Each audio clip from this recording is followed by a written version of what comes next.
Can you explain me more? What kind of example? Examples. So how to recognize flaws in reasoning. So basically, people making arguments that do not necessarily where conclusion not necessarily follows from the data, but there is there's a how to say that. Okay, let's make it simpler. I think let's take an example that we used before about the difference in argumentation between the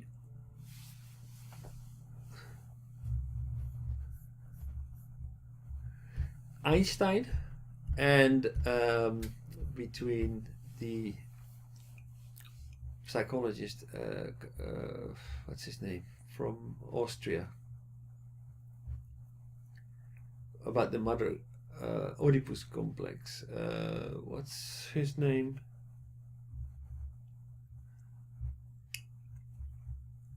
I forgot. This is terrible. The most famous. What's on a man's mind? That's it. Thinker. Right.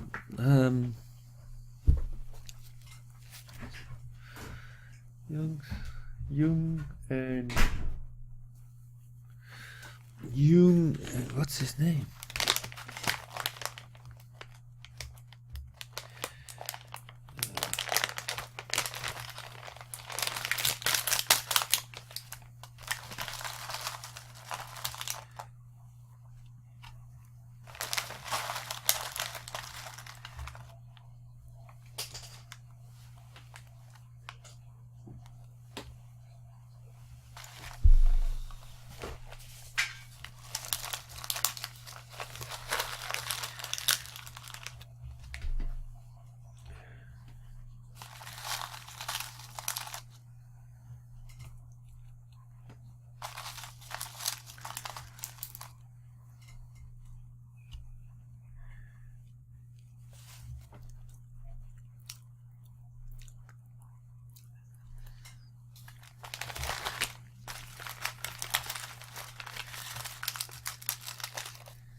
So I don't well understand about critical thinking. I just read several YouTube or something, but I don't understand well. Well, like for example, to be more, we talked about Popper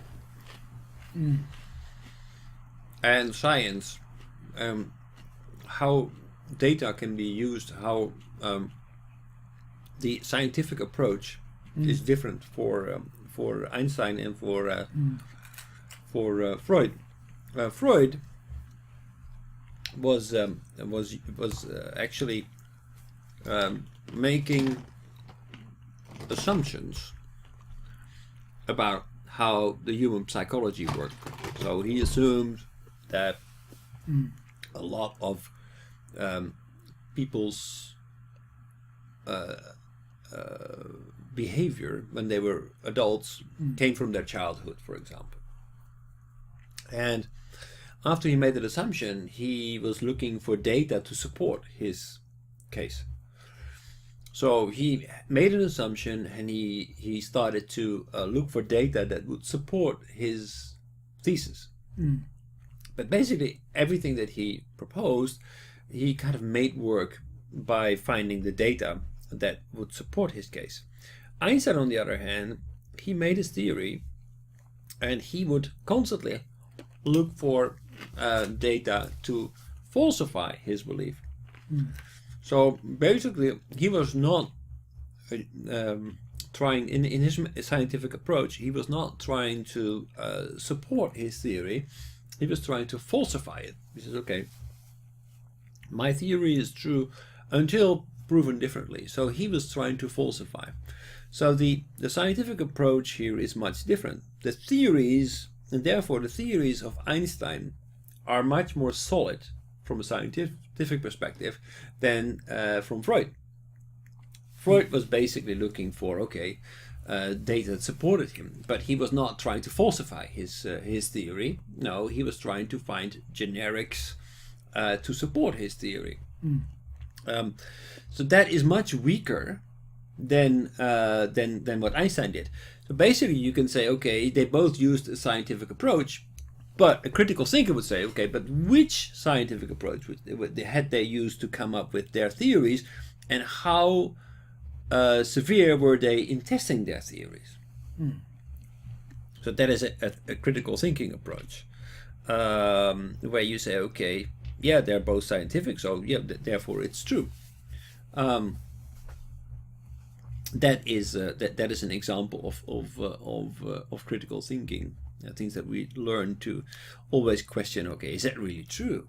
Is it always true what this person is saying? And is what this person is saying logically correct? Or what isn't he saying, for example? It was found that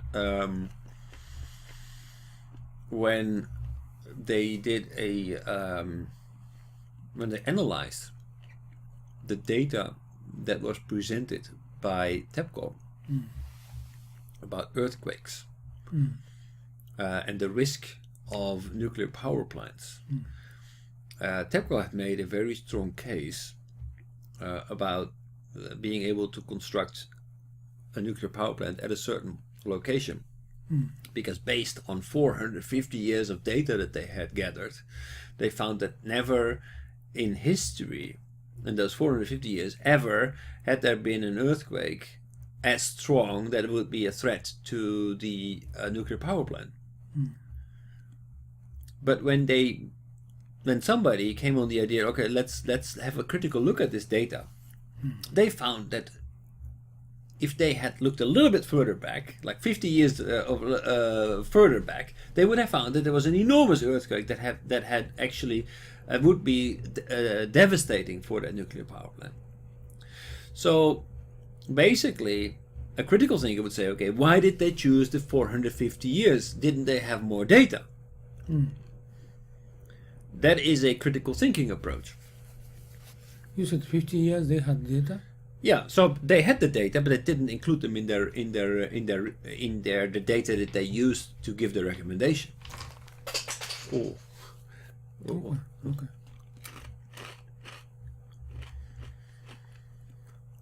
So this critical thinking approach is helps you to basically become an individual who is capable of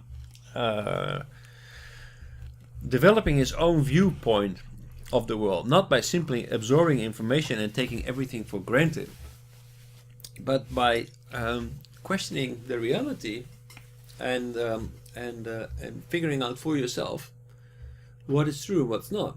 So this is based on not finding consensus, but figuring out for yourself what is true. So not just swallowing what your teacher tells you, but questioning whatever he tells you and what he doesn't tell you.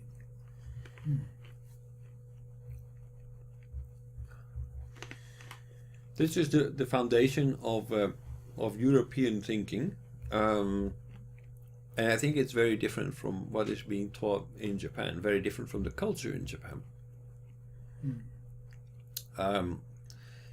So if you really want to understand how we think and how we question, then understanding of critical thinking is very important. Still, I don't understand clearly well. Critical. What does it mean, critical? Critical is not accepting because somebody tells you so. Critics? Critical means not before you accept something, asking yourself a few critical questions. Where does this information come from? What kind of interest does this person have to provide me with this information? What information is not included in this information? What kind of scientific proof has been provided to support this information? Is this basically what interest does this person have to provide this information? Like TEPCO is providing historical data on earthquakes. Well, basically, should TEPCO be the party to do that, or should somebody else provide this information? Somebody who doesn't have any interest in having a nuclear power plant at that location. So that, I think, is